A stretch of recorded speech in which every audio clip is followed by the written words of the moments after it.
নম্বর আয়াত। আল্লাহ তাআলা এই আয়াতে কারিমার মাধ্যমে আমাদেরকে শিক্ষা দিচ্ছেন, আমাদেরকে মেসেজ দিচ্ছেন, এই দুনিয়া হচ্ছে 2 দিনের। এই আয়াতে কারিমা যখন নাজিল হয় তখন ফেরেশতারা মনে করলেন জমিনে যারা আছেন হয়তো তাদের মৃত্যু হবে, আর কিছু মৃত্যু হবে না। কিন্তু এরপর পরে আমার আল্লাহ ঘোষণা করে দিলেন, যাদেরকে আমি জীবন দিয়েছি, যাদেরকে রোগ দিয়েছি, সব কিছু কি হয়ে যাবে, ধ্বংস হয়ে যাবে, কেউই থাকবে না। তো আল্লাহ তাআলা বলছেন, কুল্লু নাফসিন যায়িকাতুল মাউত, অর্থাৎ জীবন মাত্রই ও বান্দা তোমাকে মৃত্যুর স্বাদ গ্রহণ করতে হবে। তুমি যতই বড় যশ খ্যাতিবান ব্যক্তি হও না কেন, পৃথিবীর সবচেয়ে বড় ধনী ব্যক্তিটা হও না কেন, পৃথিবীর সবচেয়ে ধনী রাজা বাদশাহ হও না কেন, তোমাকে মৃত্যুর স্বাদ গ্রহণ করতে হবে। আমি আল্লাহ যখন হুকুম করব তখনই তোমাকে চলে আসতে হবে। ওয়া ইন্নামা তুওয়াফফুনা উজুরাকুম ইয়াওমাল কিয়ামা, শুধুমাত্র কিয়ামতের দিনে তোমাদেরকে তোমাদের কর্মফল পূর্ণ মাত্রায় দেওয়া হবে। অর্থাৎ তোমরা দুনিয়াতে যে সময় বেঁচেছিলা, যে সময়টুকু তোমাদেরকে আমি আল্লাহ দান করেছি, সেই সময় তোমরা যত কিছু করেছো, যা কিছু করেছো, সব কিছুর ওই কর্মফল কিয়ামতের ময়দানে তোমাদেরকে দেওয়া হবে। যদি আমরা খেয়াল করি, আমরা যদি এখান থেকে ঢাকা সফরে যাই, তাহলে আমরা ব্যাগ গোছাই, কাপড় নিই। 2 দিনের একটা সফরে যদিও যাই, দেখা যায় আমরা ওই সফরের জন্য ব্যাগ থেকে শুরু করে ওষুধপত্র, টাকা পয়সা সেভাবে গোছগাছ করে সফরে যায়।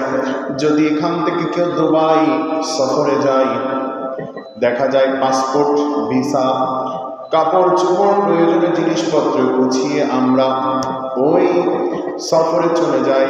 কিন্তু আমার আল্লাহ তাআলা বলবেন, তোমাকে তো আমি এই আখিরাতে, কবরের জগতে আসার পূর্বে 90 বছর 100 বছর হায়াত দিয়েছিলাম, 50-60 বছর হায়াত দিয়েছিলাম, কিন্তু তুমি কেন প্রস্তুতি গ্রহণ করো নাই?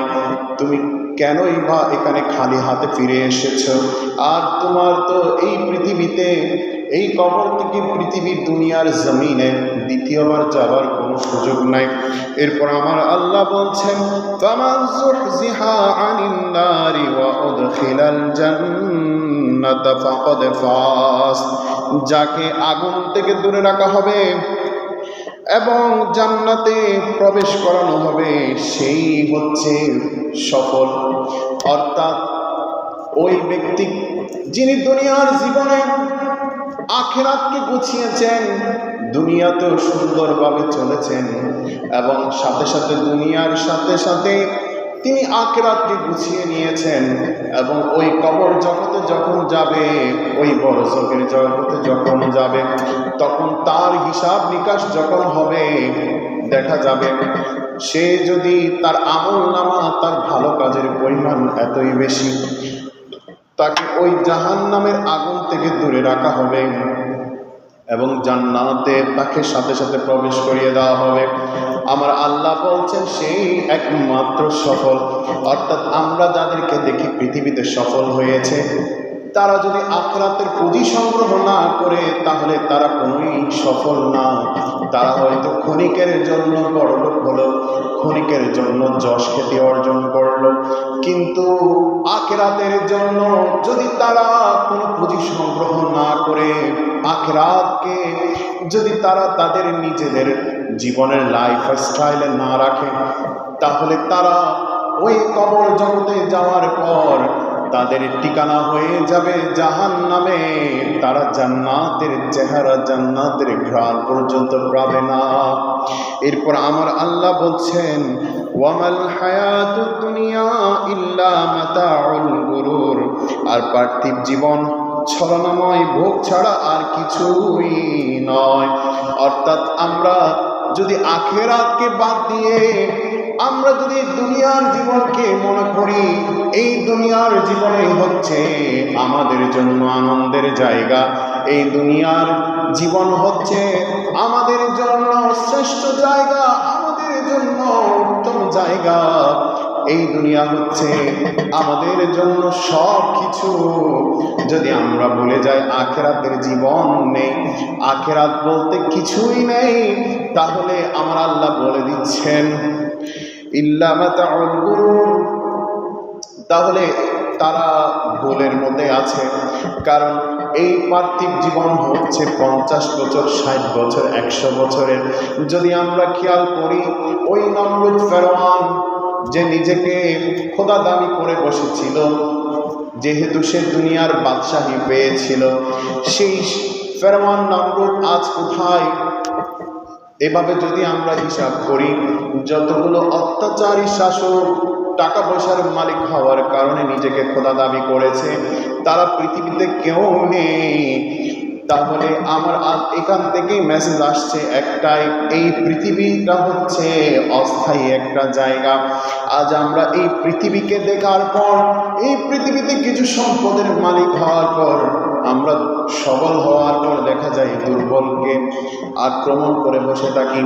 যদি পদোন্নতি বড় একটা চেয়ারে বসি, তাহলে অফিসের ছোট ছোট কলিগদেরকে, ছোট কর্মচারীদেরকে চোখেও দেখি না। সমাজে যদি আমার সবচেয়ে টাকা পয়সার দিক দিয়ে সবচেয়ে যদি বেশি হয়, বাকি প্রতিবেশীদেরকে আমরা চোখেও দেখি না। যদি আত্মীয় স্বজনদের মধ্যে সবচেয়ে বেশি টাকা পয়সা হয়, তাহলে দেখা যায় ওই গরিব আত্মীয়দেরকেও আমরা চোখে দেখি না, তাদের খোঁজ খবর নিই না। অথচ আমার নবীজি বলছেন যে আত্মীয়দের সাথে সম্পর্ক ছিন্ন করলো সে জাহান্নামে যাবে।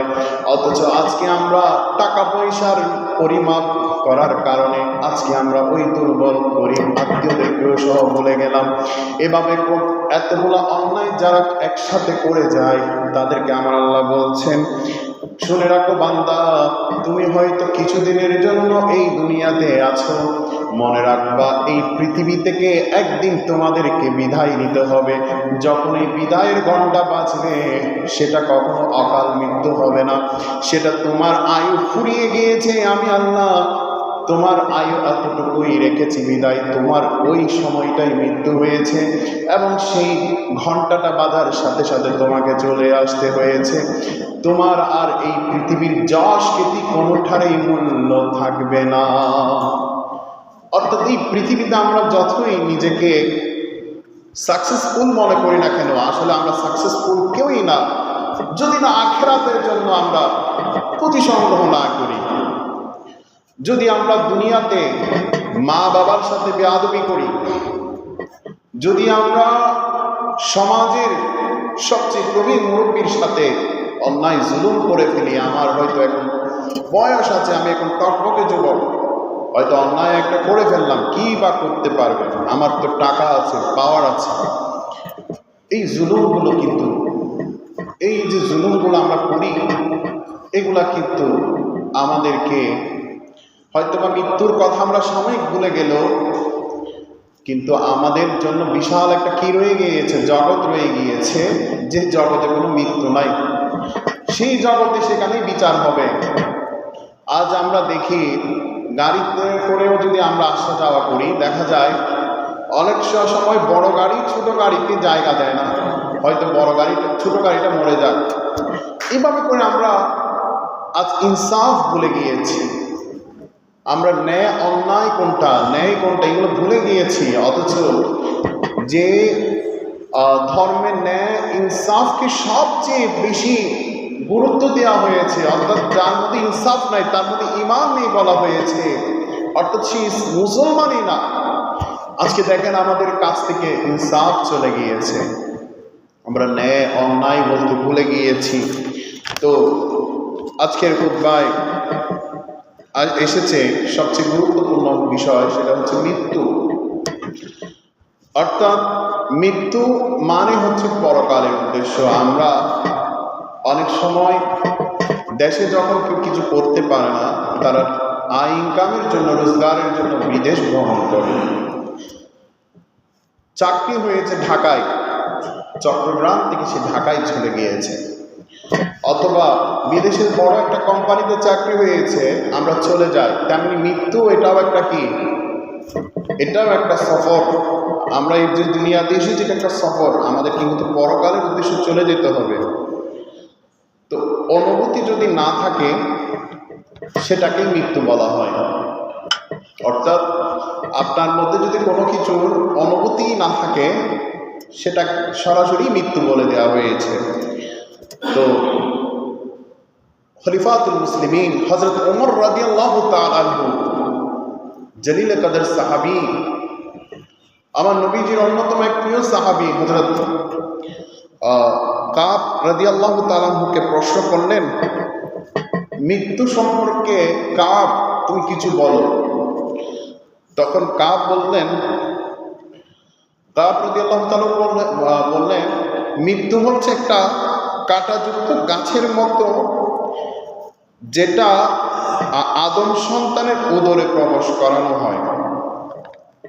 অর্থাৎ কোনো শক্তিধর ব্যক্তি করার নামে মৃত্যু। এখন কথা হচ্ছে, অর্থাৎ কাঁটাযুক্ত গাছ দিয়ে যদি কারো শরীরে প্রবেশ করানো হয়, ভিতরে ঢুকানো হয়, যে যন্ত্রণাটা পাবে একটা মানুষ, মৃত্যু হচ্ছে সেরকম।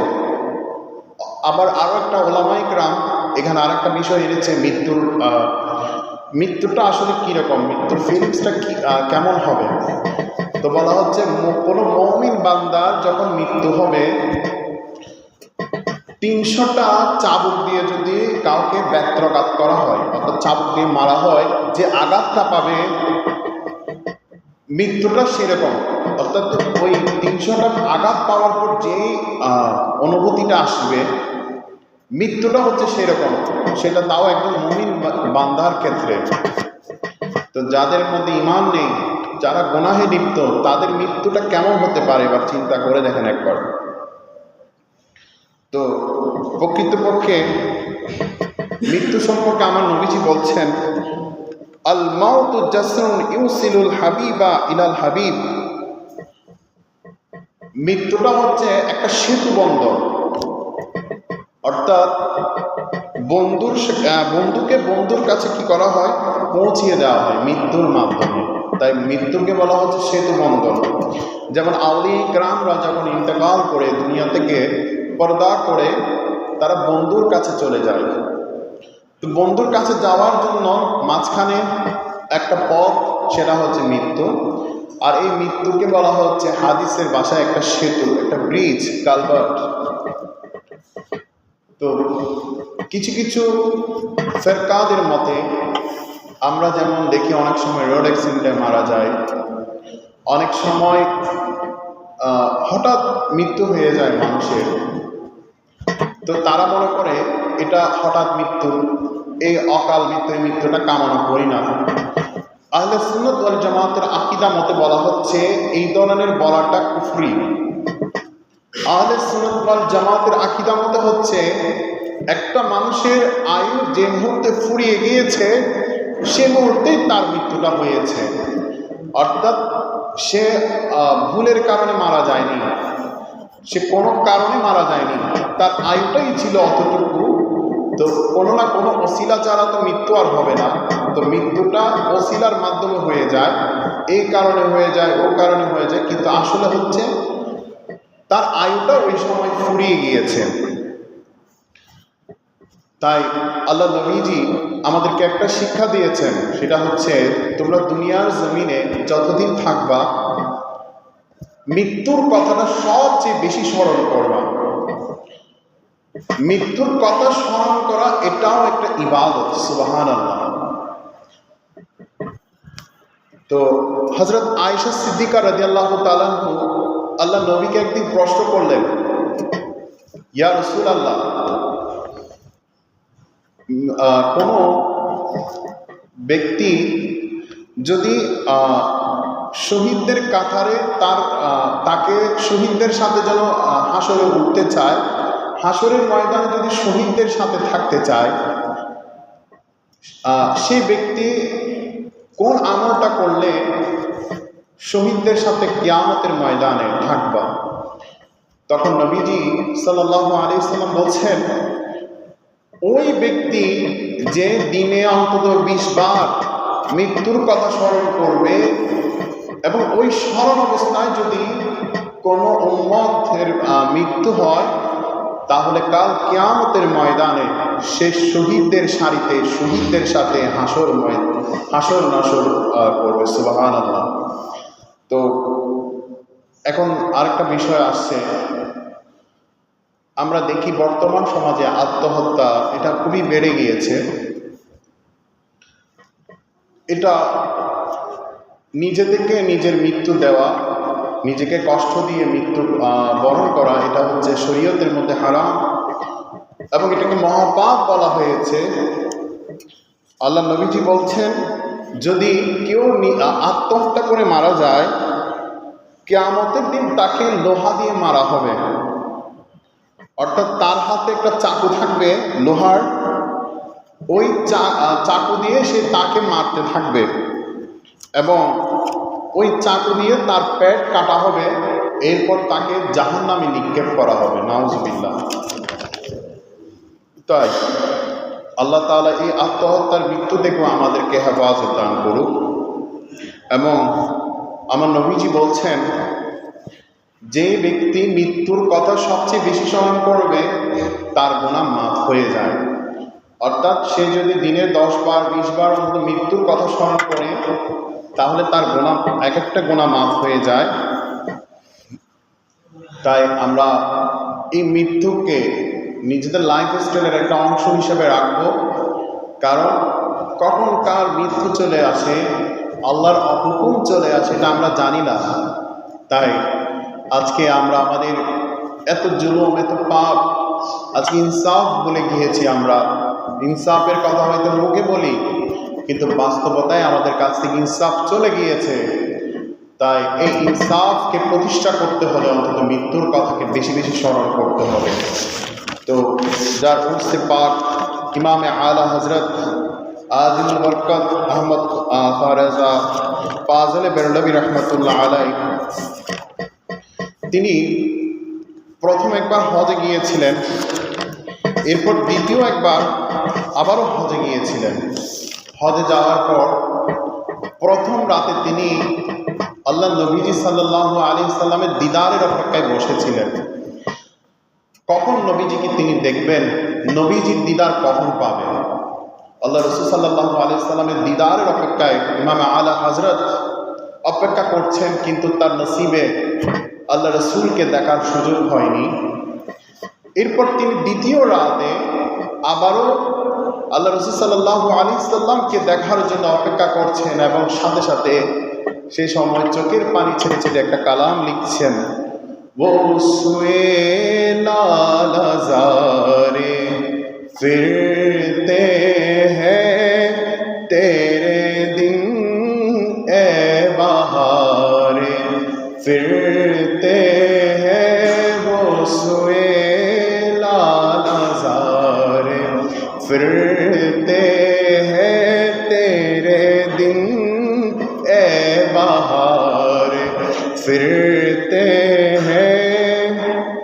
कोई क्यों पूछे तेरी बात रज़ा, कोई क्यों पूछे तेरी बात रज़ा, तुझसे कोते हजारों फिरते हैं वो सुए लाल हज़ारे, फिरते हैं तेरे दिन ए बहारे, फिरते हैं।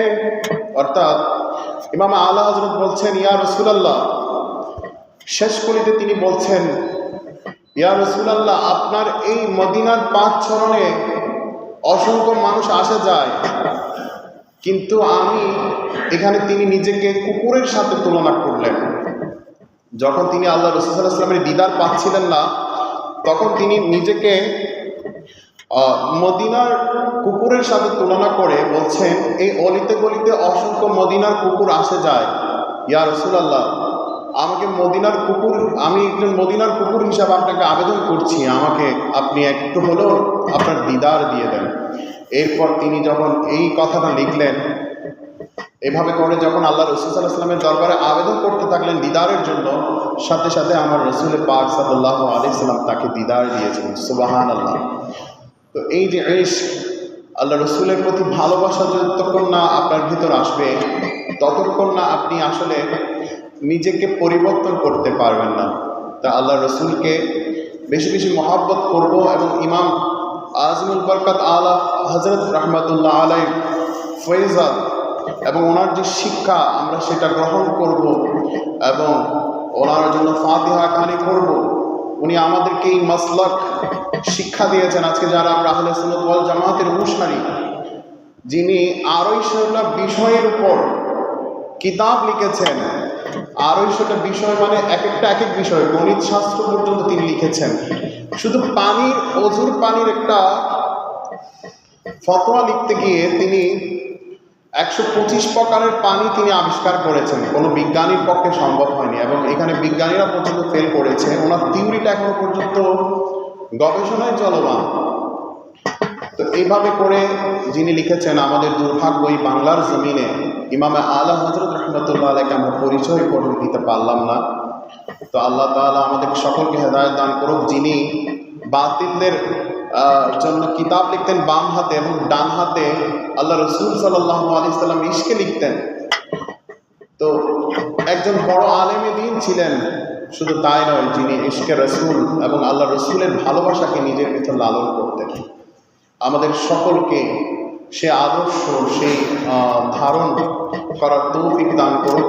ওয়া মা আলাইনা ইল্লাল বালাগ। আসসালামু আলাইকুম ওয়া রাহমাতুল্লাহ।